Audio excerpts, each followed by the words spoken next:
So mga kaibigan, bago tayo mag-start ay nais ko muna kayong imbitahin. Paki-subscribe na rin po ang aking YouTube channel at ang aking Facebook, no?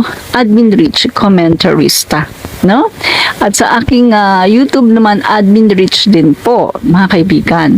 So ako po ay isang Marcos supporter, PBBM supporter. At hindi po natin iiwanan, mga kaibigan, si PBBM, the best president ever after Apu Lakay. Diba? So ngayon, mga kaibigan, ang magiging topic po natin ay ito. Totoo nga ba, mga kababayan, na may possibility na mabawi ni PBBM ang Sabah sa Malaysia? Okay, yan po ang ating topic Pero syempre, topic din po natin yung West Philippine Sea at yung bagong batas na pinirmahan ni PBBM. Diba? So, ayan mga guys, no? Start na tayo. Yan, no? Roll call muna ako sa mga DD Sheets na aking taga-subaybay ng aking mga live, no? Roll call. Nandiyan na ba kayo mga DD Sheets, no? So, ayan mga guys, no? Familiar ba kayo sa bagong batas na pinirmahan ni PBBM? Okay. So, kung hindi pa kayo familiar sa bagong batas na pinirmahan ni PBBM, na talaga namang nagpanginig sa China. Itong bagong batas na ito, mga kaibigan, ay nanginig at nangatog talaga ang China, mga kaibigan. Hi po, ma'am. Ako rin po isang BBM forever. Christina La Chica 651. Salamat po. So, marami pong salamat sa inyong subaybay at suporta sa ating mahal na Pangulo, no? Na isang napakabuting Pangulo, the best president ever after Apu Lakay, no? So, eto na nga po mga kababayan, simulan na po natin Okay. So, mga trolls, dyan lang kayo mga trolls at libre kayo na mag-comment, no? So, tuloy na po natin ang ating live. So, kung hindi pa po kayo pamilyar, mga kababayan, proud Ilocana, PBBM since birth. Salamat po, Merz Garcia. So, mga kaibigan, kung hindi pa po kayo pamilyar sa bagong batas na nilagdaan po ng ating Pangulo, BBM, eto po mga kaibigan. Itong batas po na ito, mga kababayan, na nilagdaan po ng ating Pangulo, Ferdinand Bongbong Marcos Jr., signed two significant laws on November 8, 2024, aim at strengthening the Philippines' territorial rights and maritime claims in the West Philippine Sea. No, so, mga kababayan, baka sabihin ng mga nanonood na yung mga hindi nakakaintindi. Naku, ang boring naman ng nito. Ang boring naman ng kanyang topic. Guys, this is not boring. Eto po, mga kaibigan, kung ikaw ay isang Pilipino na nagmamahal sa bayang Pilipinas, dapat concern ka dito. Dapat ay talagang pinapakinggan mo to dahil ito po ay may kinalaman sa ating future at sa future ng iyong mga anak, ng iyong mga kaapu-apuhan. Ngayon, kung baliwala sa iyo to, sa tingin mo ay boring, aba, DD Sheets ka nga. Aba, utak mo nga talaga ay utak pulbura at utak DD Sheets. Walang laman, utak pulbura. Hindi marunong kung ano ang nararapat na pakinggan at kung ano ang nararapat na i-retain sa utak. Diba? Mga DD Sheets, pakinig kayo mga harluka-luka. Pakinig sa kung sino-sino mga vlogger na mga DD Sheets, na mga fake news peddlers.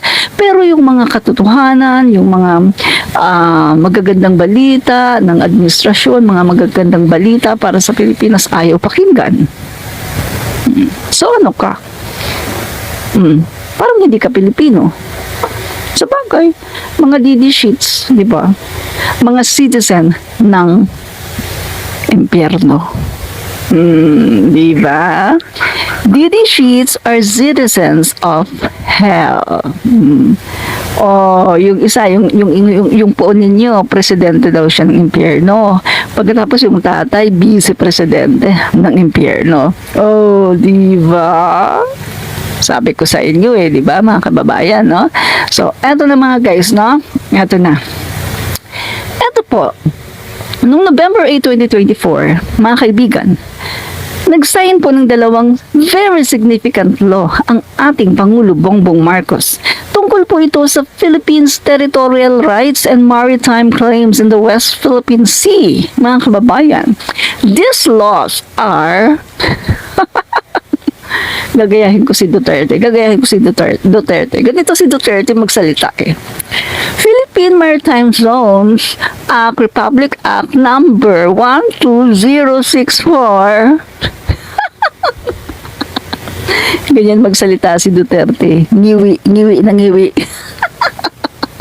Okay. Huwag muna tayo tumawa. Seryoso muna tayo. Huwag muna tawa. Tama na muna tawa. Okay, so, ito ang una, Philippine Maritime Zone Act or Republic Act number 12064. So, ano ba itong act na to? Ano ba itong batas na to? Ito lang naman mga kaibigan, ang batas na ito ay this law formally defines the Philippines maritime zones, aligning them with the United Nations Convention on the Law of the Sea. Diba? UNCLOS. So, it encompasses various zones. O ano ba itong mga zones na to? Including internal waters, archipelagic waters, territorial sea, contiguous zones. Malalim yun. Baka hindi maintindihan ng mga DD sheets. Ano ba yung contiguous zone? Admin Rich. Okay. Aking i-explain ng kaunti. Ito lang naman yung pwede tayo mag-share, no?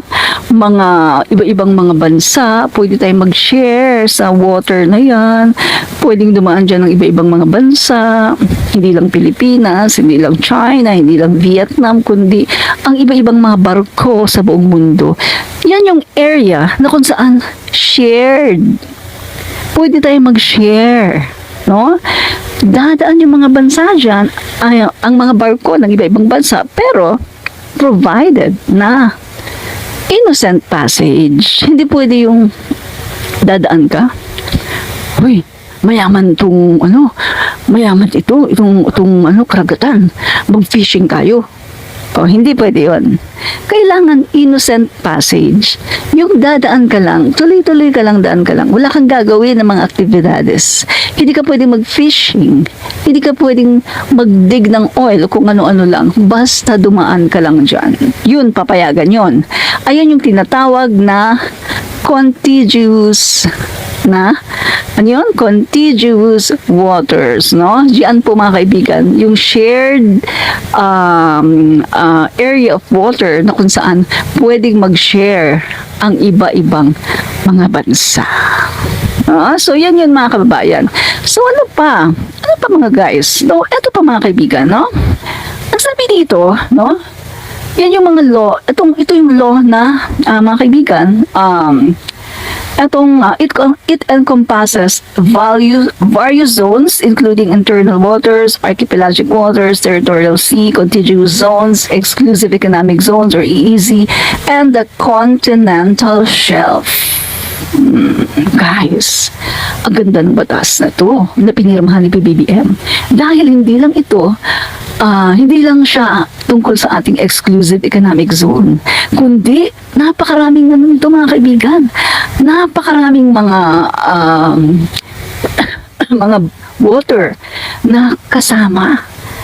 Kita nyo hindi lang EEZ, kundi pati yung ating continental shelf, territorial sea, contiguous zones, archipelagic water, at including internal waters. Sandali Inom lang ako, kakakain ko lang yun. Sandali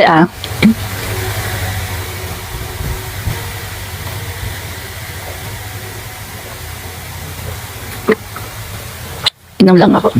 Yan. So mga kaibigan, tuloy natin na. Yan. Importante ito mga kaibigan. Kailangan malaman nyo to bilang isang Pilipino. Yan. Tuloy natin. So itong batas na ito mga kaibigan, officially nire-recognize nito ang 2016 South China Sea Arbitral Award. Oh, guys, no? Which invalidated China's claims over waters within the Philippines EEZ extending 200 nautical miles from its coast. So, ibig sabihin, ini-invalidate nito mga kaibigan ang 9-dash line ng China. Diba? So, maganda siya mga kaibigan kasi yung arbitral ruling na natanggap natin ng 2016 ay ginawa na natin siyang batas. Guys, isinama natin sa ating domestic law, sa ating batas. So, pinagtibay lang natin yung arbitral ruling. And mind you mga kaibigan, isang dahilan din kung bakit ito pinirmahan ni PBBM. Kasi, just in case na nga, magkamali ang boto ng mga Filipino nung sa 2028 at iboto ang isang kurakot na Inday Lustay at halimbawa na manalo ang isang Inday Lustay, guys, wala nang magagawa si Inday Lustay. Hindi na niya mababago ang pulisiya ng gobyerno tungkol dito sa ating mga karapatan sa West Philippine Sea dahil nakalagay na siya sa batas. Yun. Isa din yan sa purpose ng ating Pangulo, BBM, para nang sa ganun, yung mga duwag na mga magiging presidente ng Pilipinas na katulad noon ni Duterte na super duwag na sinabihan lang ng China na magkakagulo tayo kapag ginawa nyo yan, aba, anong nangyari? Talaga namang urong ang kanyang puwet at ang kanyang tuhod ay nanginginig sa takot at ibinigay na lang ang kontrol ng West Philippine Sea sa China. So dito mga kaibigan, sa batas na nilagdaan ng ating Pangulo, ay wala nang magagawa ang mga susunod na mga Pangulo, kundi talagang ito ay kanilang ipatupad dahil batas na po ito. At hindi na po ito basta-bastang ma-abolish. Batas na yan eh, di ba? So mga kaibigan, aside from that, no, this law also recognize, mga kaibigan, saglit kasi ayoko nang hawakan yung phone, no? Ayoko nang hawakan yung aking phone. So ilalagay ko na lang dito. Yan. Yan guys, so yung aking tripod. Kasi pag pumupunta ako ng mga events, no, ni PBBM, ayan na, titingnan na lang to. Check na yan na-check na ito ng Presidential Security Command, AFP. Ayan. Diba? Yan yon. Pati yung aking mga phones, may ano na yan, meron na yung na-check na yan, ibig sabihin. Hindi lang yan, lahat ng aking mga phone, meron na yan, no? So, kapag ako'y pupunta sa events, papakita ko na lang yan. O, ibig sabihin, na-check na yung aking phone. So, pasado na ito. Diba? Kayo, wala kayo niyan.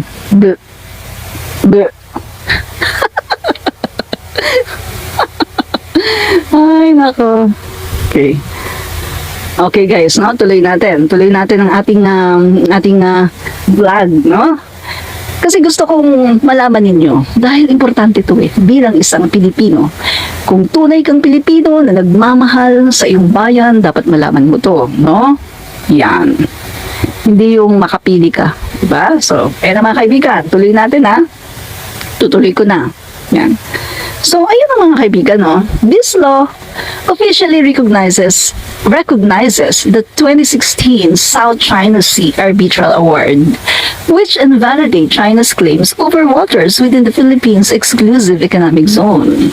And yung ating EEZ, of course, yung 200 nautical miles from its coast. This means government officials, regardless of administration, are legally bound to uphold the 2016 ruling.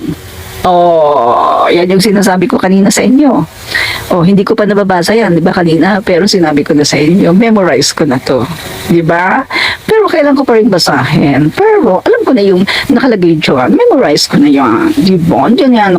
Naka-retain na yan sa utak ko. Kasi yung utak ko, hindi katulad ng utak ng inyong lukreng. Bobo. Bobo. Okay mga kabayan, tuloy tayo, tuloy. Okay. So, ito pa mga kababayan, no? Ito pa mga kaibigan, no? So, ito pa. The act also enshrines the term West Philippine Sea into law, solidifying its official usage by the government. So guys, hindi na lang yan basta-basta na West Philippine Sea. Yan po ay officially gagamitin. Andali, gagayahin ko si Duterte. Kailangan dito. Gagayahin ko si Duterte. Ngiwi. Oh, Duterte. The act also, ganito si Duterte magsalita eh. The act also enshrines, tsaka yung isang mata kailangan, yung isang mata kailangan nakapikit, tapos yung dito nakangiwi. Ganyan si Duterte. So, sandali. Okay, ayusin ko. The act also enshrines the term, ang hirap pala maging Duterte. Ang hirap ipikit yung isang mata. Ang hirap ingiwi yung bibig. Wag na, hindi ko nagagayahin. Ang hirap, guys, no? So, the act also enshrines the term West Philippine Sea into law, solidifying the official usage of the government. The Philippine Archipelago Sea Lane Act, Republic Act number 12065. Pangalawang batas yan, mga kaibigan, So, mamaya mga kaibigan, itatakal natin kung paano ito nakakaapekto sa China at kung paano ito makakaapekto sa Sabah, no? Yung ating teritoryo na Sabah na ngayon ay inaangkin ng Malaysia, no?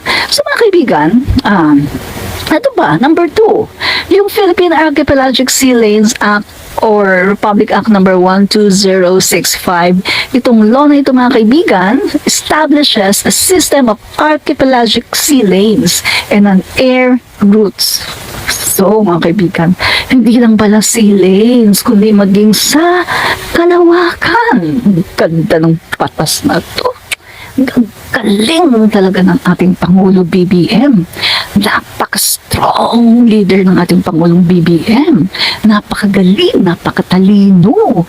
At talagang sinisecure ng ating Pangulo BBM ang ating future. Ang future ng ating mga anak, ng ating mga kaapu-apuhan.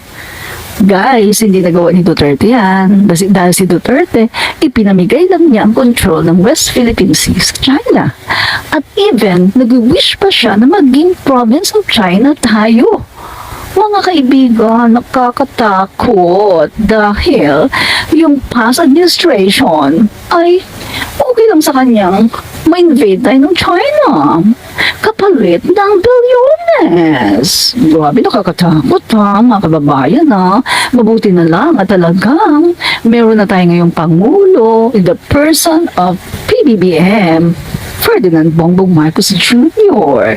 Ang isang Pangulo na talaga namang napakatalino, walang binatbat ang mga Duterte na mga bugok at walang utak. Okay mga kaibigan, sabi ng isang DD Sheets, done report. Ganyan naman kayo Kapag natatalo kayo, report. Ganyan naman kayo Mas masahol pa kayo sa mga dilawan at mga pinglawan. Kapag natatalo kayo sa argumento, report kayo. Hindi kayo tumulad sa amin ng mga Marcos supporters and Marcos loyalists na hindi kami nagre-report kasi hinahayaan namin ang iba-ibang mga political colors. Hindi kami nagre-report, hindi kasi kami diktador. Pero kayo, mga DD Sheets, kapag kayo ay natatalo, report natin, report. Kasi talo kayo, kaya kayo nagre-report, diba? Talo kayo, isa kayong malaking talungan, kasi kayong lahat ay mga bugok. Yan kayo, mga bugok, mga walang utak, pulbura. Okay. Eto na. This law establishes a system of archipelagic sea lanes and air routes. So mga kaibigan, hindi lang karagatan to, kundi maging yung kalawakan, talagang pinapangalagaan ng ating Pangulo, BBM. At ito mga kaibigan, naka-outline dyan, no? It outlines the obligations associated with the right, including compliance with navigational regulations and procedures. So mga guys, nakalagay na dito sa batas na to, naka-outline na lahat siya yung mga obligation na associated doon sa mga karapatan, no? Karapatan natin bilang isang bansa at karapatan din ng mga bansa na dadaan dyan sa ating kalawakan at dyan sa sea lane na yan. So naka-outline na siya, hindi na magulo, no? So mga kaibigan, naalala ko tuloy si BBM, di ba? Kanyang pinupush ang ASEAN. Oh, gawin niya na yung batas dyan, gawin nyo na yan. Kung ano yung batas na dapat ipapatubad dyan sa South China Sea, gawin na yan. Pero ang tagal-tagal lang ASEAN. Walang kumikilos. Oh, 'di ba? Parang mga senador ng Pilipinas na walang kumikilos, 'di ba? Samantalang ang Kongreso tapos na lahat ng mga bill, naipasa na lahat ng mga batas, pero ang Senate wala pa rin ang tatamad. Ganyan po mga kaibigan, katulad ng ASEAN, no? Ang tatamad, sinasabi na nga ni PBBM na gumawa na ng mga batas para maging kung ano yung conduct na dapat na gawin dyan sa West Philippine Sea, sa South China Sea, pero walang ginagawa, no? At least ito mga kaibigan, dahil siguro sa tagal at naiinip na ang Pangulo natin, gawa na lang tayo ng atin. So ayan na, nanginginig na sila ngayon sa takot.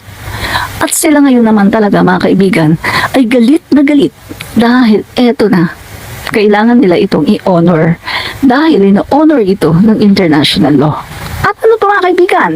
This law establishes a system of archipelagic sea lanes and air routes through which foreign vessels and aircraft can exercise their right of archipelagic sea lanes passage. So ito yung mga kaibigan yung sinasabi ko kanina, no, na merong sa kalawakan natin, merong part sa kalawakan natin mga kaibigan na pwedeng dumaan yung mga ibang mga aircraft, no? Na tinatawag ng mga kaibigan na ruta na pwedeng dumaan dyan ng iba-ibang mga aircraft. Pagdating naman sa karagatan, meron ding ruta na tinatawag na pwedeng dumaan ng iba-ibang mga vessels at iba-ibang mga ship, no? So, yan mga kaibigan, nakalagay din yan sa batas na yan, nakadefine yan sa batas na yan na pinirmahan ng ating Pangulo, no? So, hindi siya talagang magulo, kundi ito ay magbibigay ng kaliwanagan sa lahat po ng mga bansa na dadaan sa mga area na yan. So pagkatapos ito mga kaibigan, the law also specified prohibited acts with this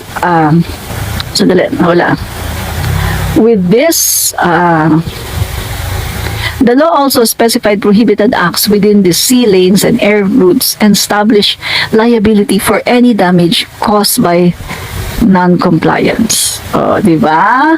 So mga kaibigan, ang ganda nito. Ganda nito. Kasi mapapangalagaan talaga yung ating mga karapatan dyan, no? So meron tayong say. At dito mga kaibigan, nakalagay dito yung mga designated, no, archipelagic sea lanes na tinatawag.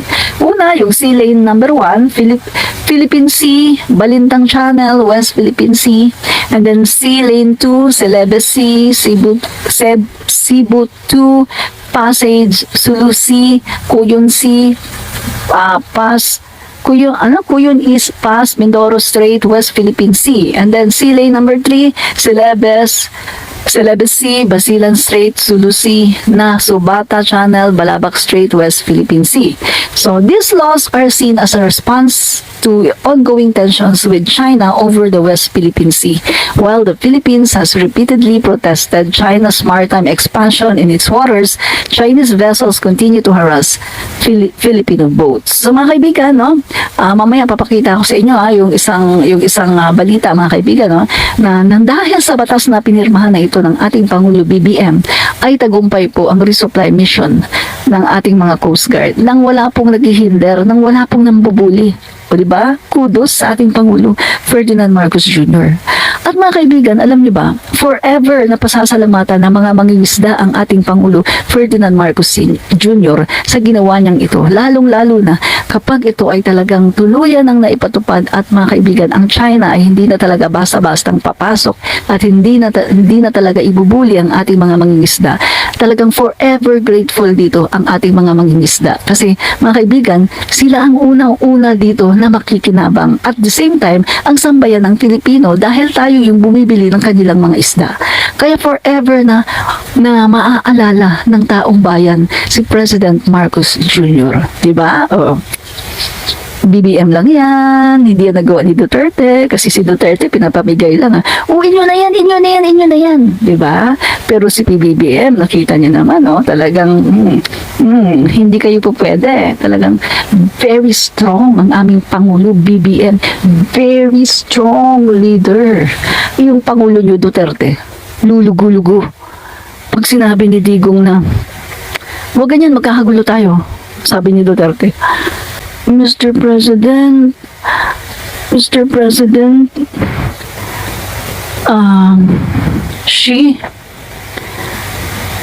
hindi na namin pakikialaman yung West Philippine Sea, inyo na lang yan. Diba? Si Duterte, duwag, walang bayag. Magaling lang siya, kumitil lang buhay ng mga Filipino na may hirap, na taga-squatter, na mga small-time addict, small-time user, small-time pusher. Pero pagdating sa mga mayayaman na addict, mga sindikato, wala, pinoproteksyonan pa. Pagdating sa China, duwag si Duterte, walang binatbat kay PBBM. Si PBBM namin strong leader, PBBM. Walang-wala kayo. Walang-wala yung Duterte nyo. Duwag ang Duterte nyo. Yung tuhod niya, pag sinabi ni Xi Jinping, hindi pwede magkakagulo tayo. Yung tuhod ni Duterte, talagang nanginginig sa takot si Duterte na parang malulumpasay na. Talagang takot na takot siya kay Xi Jinping. Diba? Katotohanan yan, katotohanan. Okay, so, tuloy natin Yan. So, ito pa mga kaibigan, no? Okay. Ito. Bago natin matalakay yung tungkol sa Sabah, no? Yung possibility na pagbawi ng ating Pangulo sa Sabah, no? Mga kaibigan, ito yung West Philippine Sea, alam nyo ba? West Philippine Sea is a treasure trove of natural resources. Kaya naman pala, si Xi Jinping ay talaga namang nagkakandara pa, mga kaibigan, na angkinin ang West Philippine Sea. Kasi sobra naman pala ito talagang napakayaman ng West Philippine Sea.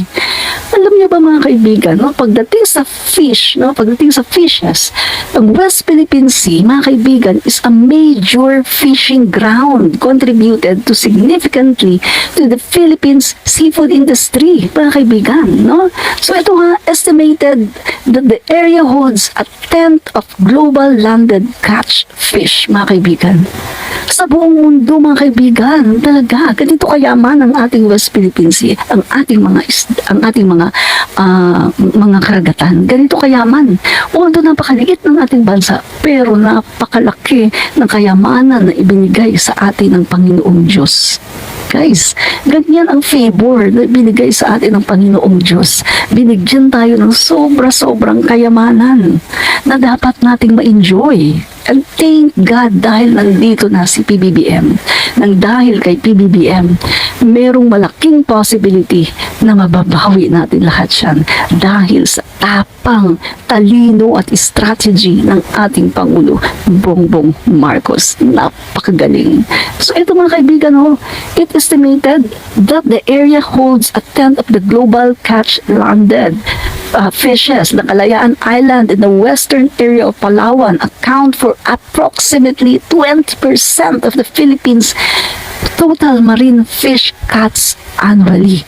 This abundance supports the livelihood of thousands of Filipino fishermen. Mga kaibigan, pagdating naman sa coral reefs, the West Philippine Sea boasts a vast network of coral reefs na sinasabi nga mga kaibigan, kasing laki, kasing lawak ng Mindanao. See? Di ba guys, malaki ang Mindanao? Ganyan mga kaibigan, yung ating coral reefs, kasing lawak, kasing laki ng Mindanao. Ganyan po ang ating kayamanan sa West Philippine Sea. Tapos pinamibigay lang ni Duterte. Walang kwentang Pangulo si Duterte. Inutil si Duterte. Pinamimigay lang ang West Philippine Sea. Napaka-inutil. Walang kwentang Pangulo. Sa lahat ng Pangulo na naabutan ko sa buong buhay ko, si Duterte ang pinakawalang kwentang Pangulo. Inutil. Inutil ang gago. Inutil ang putang inang Duterte. Inutil. Walang kwentang Pangulo ng Pilipinas. Ang bugok, hayop na Pangulo yan. Diba? Hayop talaga. Ano ba mga kaibigan? Eto. So these reefs are crucial for marine biodiversity, serving as a spawning grounds for various fish species and providing habitat for countless other marine life. So mga kaibigan, aside from that, mga kaibigan, yung ating oil and natural gas, alam niyo ba that the West Philippine Sea is believed to be rich in oil and natural gas reserves, potentially capable of supplying power to the entire Philippines for decades. Mga kababayan, nakita mo, kung ito ay talagang na-exhaust natin ang mga natural resources dyan, ay naku mga kaibigan, mayaman na tayo ngayon. Mayaman na tayo ngayon. Pero hindi nga natin ma-exhaust ang mga kayamanan natin na yan dahil nandyan ang China. Diba? So ito po mga kaibigan, estimates suggest the area could hold up to 55.1 trillion. Pakinggan nyo, 55.1 trillion cubic feet of natural gas and 5.4 billion barrels of oil. The presence of these resources could significantly boost the Philippine economy and alleviate its energy dependence. Ganyan kayaman ang West Philippine Sea. Ganyan kayaman ang ating mga resources. Kaya yan mga kababayan ay kinukuha ng China. Pero anong ginawa ni Duterte? Anong ginagawa ni Duterte? Pinamimigay lang niya kasi si Duterte ay isang inutil na Duterte. Inutil. Walang nagawa. Pag sinabi ng China, kukunin namin yan. O sige, kunin nyo. Inutil ang Duterte na yan. Inutil. Gago. Naging Pangulo pa ng Pilipinas ang Duterte. Inutil naman. Bugok. Sabi niya, lawyer siya. Bobo, tayok na Duterte. Bobo. Nakita niya, ang dami nating mapapakinabangan sa West Philippine Sea. Pinamimigay lang niya sa China. Napaka-bobo ng Duterte. Bobo. Katulad din ng mga DD sheets, mga bobo, mga walang kwentang tao sa buong mundo, mga kalamunin, mga walang ambag sa lipunan, ang ginagawa lang puro reklamo ng reklamo, wala namang ambag sa gobyerno. Mga diba? Ano pa? Ito pa mga kabayan. Bukod pa dyan, ito pa. The West Philippine Sea holds potential for methane hydrates, a potential future fuel source. Aba, guys, hindi lang pala mayaman sa oil at natural gas ang West Philippine Sea. Mayaman pa sa methane hydrates. Yan yung potential future fuel source, mga kaibigan. Kita nyo? Additionally, the area's strategic location and proximity to major seaports make it a vital hub for international trade and transportation. See? Kita nyo, mga kaibigan. Nakita nyo, napakayaman ng West Philippine Sea. At ito ha, mga kaibigan ha, ito, nagkaroon ng study noong 2007, mga kaibigan. 2007, nagkaroon ng study, no? I think sa panahon ito ni Gloria yata ito, no? Gloria Macapagal-Arroyo. 2007, nagkaroon ng study, mga kaibigan, at kanilang tiningnan kung magkano ba yung value ng mga nakukuha na marine ecosystem, no? Eto, mga kaibigan, in-estimate nila ha, at ito po, mga kaibigan, 27 to ha, 27, estimated siya as $966.59 billion. Billion dollars. Or close to 1 trillion peso. See? 2007 yan. Guys, ito sa isang taon to ha, sa isang taon. Ano na ngayon, 2004 na ngayon. Ibig sabihin, mas malaki na yan ngayon, mga kaibigan. Biruin mo, magkaroon ka ng ganyan, kalaking pera. Dahil dito sa West Philippine Sea, ayon nga sa study ng UP Diliman, mga kaibigan, sa study ng mga researchers doon, no, na nag-aaral tungkol sa yaman ng West Philippine Sea. West Philippine Sea alone, mga kaibigan, can solve the poverty problem of the Philippines at masosolve din yung mga social problems ng Pilipinas dahil sa sobrang yaman ng West Philippine Sea. At take note, mga kaibigan, ha? Take note. Napakaraming mga worth 30 billion, ha? Estimated worth of 30 billions of catch fish ang nawawala sa atin. Yan yung mga sinasandok ng China. Ayan yung mga kinukuha ng China. Kita nyo ang laki, di ba? 30 billion a year. Yan yung mga nawawalang isda, yung mga sinasandok ng China, na dapat tayo dyan ang nakakabingwit, tayo dapat ang nakakakuha. Kaya din na, mga kaibigan, wala na talagang magkakagusto kay Duterte. Dahil eto, mga kaibigan, ang isang napakalaking pagkakamali ni Duterte na sa panahon niya, mga kaibigan, ay nakita niya na andyan na yung arbitral ruling eh. Ang tanging dapat gawin na lang ni Duterte, mga kaibigan, ay talagang gamitin yung arbitral ruling na yan para igiit ang ating karapatan sa West Philippine Sea. Pero anong ginawa niya? Inispoiled niya si Xi Jinping. Sinabi niya sa media, mga kaibigan, na naririnig pa ng international community, pati ni Xi Jinping, naririnig na tubig lang naman yan eh. West Philippine Sea, ibigay nyo na yan. Tubig lang naman yan. Ay, arbitral ruling, papel lang yan, labukusin lang yan, tapos ilagay sa basurahan. So, ganyan po ang ginawa ni Duterte during his time.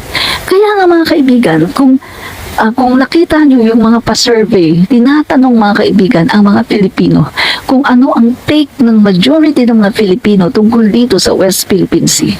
At mga kaibigan, nakatatlong survey na 75% of mga Filipino ay nagsasabi na dapat nating ipaglaban ang West Philippine Sea. 75% na majority ng mga Pilipino nagsasabi na dapat nating ipaglaban ang West Philippine Sea. Kaya nga, mga kaibigan, si Duterte wala na. Talagang bagsak na talaga siya. Sad-sad na talaga ang tiwala ng taong bayan sa kanya. Kasi nakita ng taong bayan na itong Pangulo na ito, itong dating Pangulo na to, hindi nga tayo kayang ipaglaban. Hindi nga kayang ipaglaban ang ating soberenya. Hindi nga kayang ipaglaban yung kung ano ang para sa atin. Ipinamibigay lang sa China. Pati ang bansa natin ay talagang ipinain sa China. Pinapasok dito ang mga pogo. Ginawang legal ang mga pogo. Dumami ang mga kriminalidad. Dumami ang mga kidnapping. Dumami ang mga scammer, dumami yung mga torture, dumami lahat-lahat. Hinayaan ni Duterte yan in expense of 2 billion pesos. Walang kwentang Pangulo ng Pilipinas. Napaka-inutil na Pangulo ng Pilipinas. Ang bugok na Duterte. Inutil ang inutil. Grabe, napaka-inutil ni Duterte. Grabe, inutil yung Duterte. Grabe. Ayan mga kaibigan, bakit ako nagagalaiti? Dahil atin yan. Atin yan. Mapapakinabangan natin yan ng future generation. Ito, meron tayong ulo na gago, pugok, inutil. Pinamimigay lang yung ating West Philippine Sea. Sino ba siya? Diyos ba siya? Alam ba mga kaibigan, yung ginawa niya, impeachable yan. Pero bakit hindi siya ma-impeach during his time? Dahil siya isang diktador. Diktador ang Duterte. Isang diktador. Oh. Kita mo nga si Trillanes eh. Oh, nagsamba ng kaso. Anong ginawa niya sa ombudsman na nag-imbestiga? Nung nakakita ang ombudsman na merong probable cause ang kaso na sinampa ni Trillanes, ang ginawa ni Duterte sa ombudsman? Niligwak. Niligwak niya ang ombudsman at pinalitan ng bago. Kita nyo? Ayan mga kaibigan. Kaya during the time of Duterte, walang makapagreklamo, walang makapagsampa ng kaso dahil lahat ay talagang kanyang kinokontrol. Kita nyo? Merong hearing sa Senado. Bakit hindi nag-prosper? Kasi galit na galit siya. At anong sabi niya sa mga senador? Sige, ituloy niyo yan. Tingnan natin, magkakagulo tayo. Siyempre, Pangulo ng Pilipinas yun, takot na takot yung mga senador. Mga senador na mga bugok din, mga duwag din. Naging senador pa ng Pilipinas, mga duwag naman ng mga gago. Ba, kung ako maging senador ng Pilipinas, presidente ka man o hindi, kung kailangan kitang banatan, babanatan kita po. Hindi pa nabubuhay ang tao na sisindak kay Admin Rich. Tandaan nyo yan. Ha? Maliit lang ako, babae ako, pero ito sasabihin ko sa inyo, hindi pa nabubuhay ang tao na sisindak kay Admin Rich. Kaya nga yung mga nagsasabi na ipapapatay daw ako ni Duterte, sige, ipapatay nyo ako. Patay nyo ako kung gusto nyo. Gago kayo. Wala akong pakialam sa inyo. Maggago kayo, maggunggong, mga popo. Kahit iluloko na kayo ng sige pa rin kayo kahit iluloko na kayo ng gago. So, ano pa mga kaibigan? Okay. So, ito pa ha. Iyakan ng mga didiris, nag-iiyakan na sila, guys, no? So, the West Philippine Sea is a vital resource for Philippines, holding immense economic strategic value. Its abundance of fisheries, coral reefs, oil and gas reserves and other natural resources makes it a highly contested area. Pero ngayon, hindi na yan contested kasi talagang tayo talaga ang dyan, may karapatan. So, hindi na yan contested, di ba? Hindi mga kaibigan, ang sabi pa dito, no? Yung pagpoprotekta nito mga kaibigan is very crucial no, para sa ating ekonomiya. Kaya dapat talaga natin itong proteksyonan. At yan po ang ginagawa ng ating Pangulo, Bongbong Marcos. So bakit po galit na galit ang China mga kaibigan? Bakit galit na galit ang China dito sa ginawa ng Pangulo? Kasi mga kaibigan, unang-una, yung batas na ginawa ng Pangulo, ina-undermine niya yung claim ng China, yung historical claim ng China, nasa kanila daw yung mga parte na yan ng karagatan. Na kahit yung ating EEZ, sa kanila daw yan. At pinangwawalang bisa po nila yung arbitral ruling. Kaso mga kaibigan, dahil sa ginawang batas ng ating Pangulo, wala na silang magawa. Kailangan nila itong sundin. Batas na natin yan eh. At kung ano man po ang batas ng isang bansa, ay ino-order po yan ng international community. Yan po yan. Kaya wala na po silang magawa. Diba? So, ano ba mga kaibigan, no? Okay. Legitimizing the arbitral award. Ayan, mga kaibigan. Yung ginawa po ni PBBM, ito po ay nagli-legitimize doon sa arbitral award na napanalunan natin noong 2016. Diba? So, yan. Kaya mahihirapan po ang China. Pangatlo, malilimitahan po ang mga activities ng China sa ating archipelagic sea lanes at ating mga karagatan at malilimitahan din po ang kanilang mga aircraft na dumaan-daan sa ating mga teritoryo. Kasi nga, dahil sa batas na to, kaya malaki po talaga ang problema ng China dito. Number 4, international pressure. Aba mga kaibigan, no? China views the Philippine law as a move to garner international support. O, di ba? So, dahil sa batas na ito, mga kaibigan, mas lalong makakakuha ng suporta ang Pilipinas sa iba-ibang mga bansa all over the world. Dahil po dito sa batas na pinirmahan ni PBBM. Di ba? So, ano pa mga kaibigan? Number 5, ito po ay isang malaking threat, sabi ng China. This is a threat to national interest of China. Yan. So China views the West Philippine Sea as a vital strategic area, rich in resources and crucial for its maritime security. The Philippine laws by asserting control over the waters are seen as a threat to China's national interests and could potentially hinder its economic and military ambition in the region. So yan yung sinasabi ko kanina mga kaibigan sa live ko, na bakit galit na galit ang China? Kasi mga kaibigan, parang para silang isang tao na nangarap, no? Abot kamay mo na yung pangarap mo. Ayan na, abot mo na. Bigla ngayon, may ginawa yung ating Pangulo, biglang putol. At yung pangarap nila, hindi na nila kahit kailanman maaatim or maa-attain. Yan yung mga kaibigan. PBBM frustrate the plans and the ambition of China to be superpower. Diba? So, hinadlangan po ni PBBM. Gamit po ang dalawang batas na to, hinadlangan po ni PBBM na maging superpower ang China. Paano mga kaibigan? Okay. Ganito po kasi yan. Papaliwanag ko sa inyo kung paano Ganito po yan. Kapag ikaw po mga kaibigan, no? Halimbawa, kung sino man po mga kaibigan ang makakakuha ng kontrol sa West Philippine Sea or sa buong area ng South China Sea, sila po ang makakakontrol ng ekonomiya ng Pilipinas, ng buong mundo. Ekonomiya ng buong mundo ay kanilang makokontrol.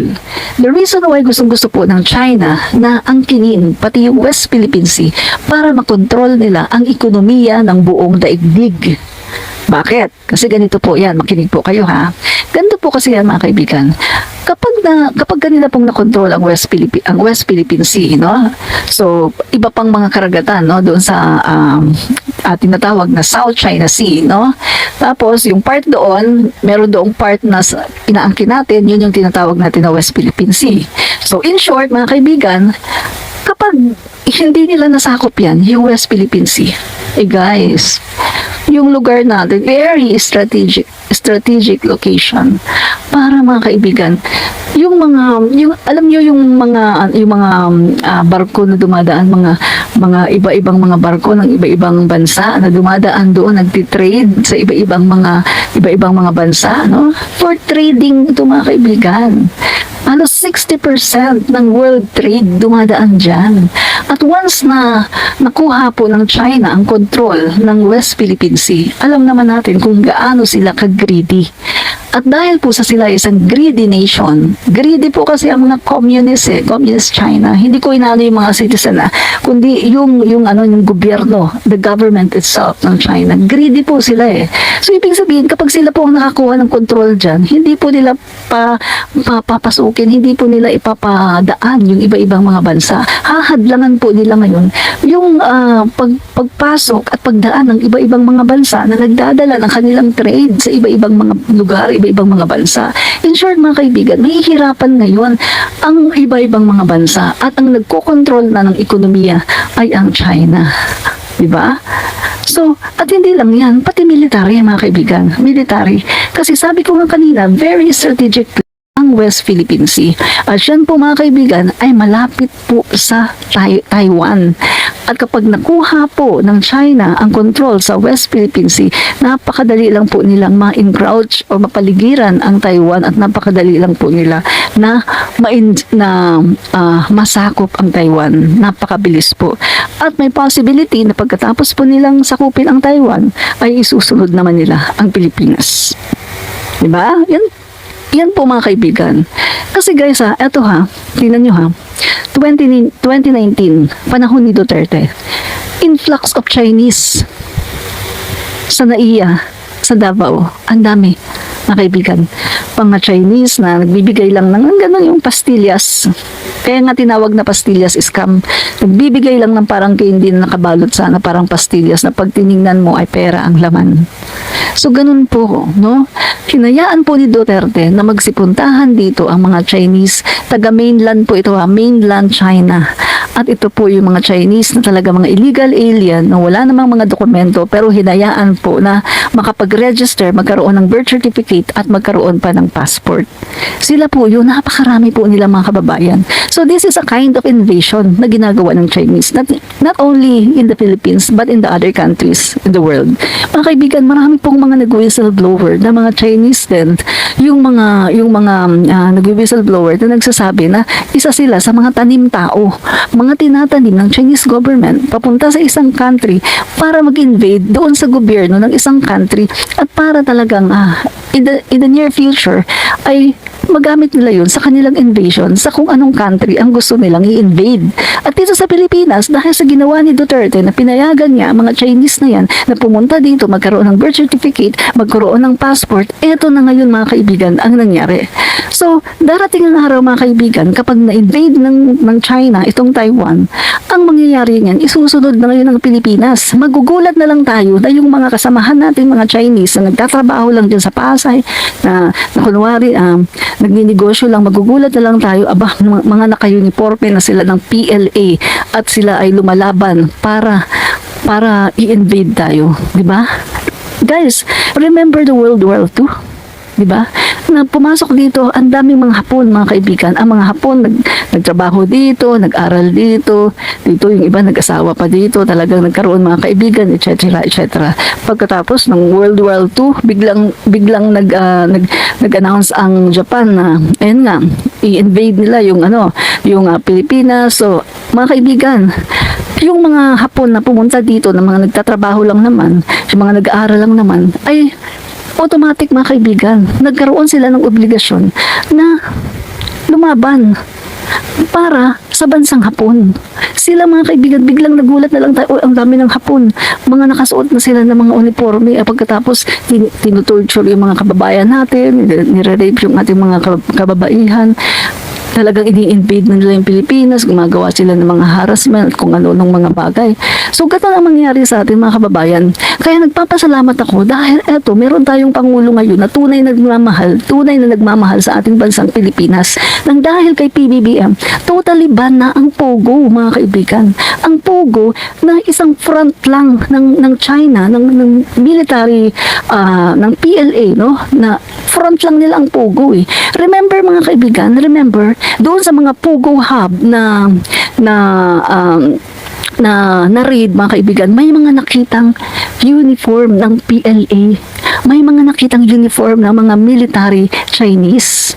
Remember, sabi ko nga mga kaibigan, itong mga Pogo na to, ginagawang ano lang yan, ginagawang front lang, kunwari pa Pogo-Pogo. Tapos yun pala, kapag andyan na yung oras na gusto na nilang i-invade ang Pilipinas, ay ayan na, bigla na lang may mga Pogo worker na yan, bigla na lang magsusuot ng military uniform ng China.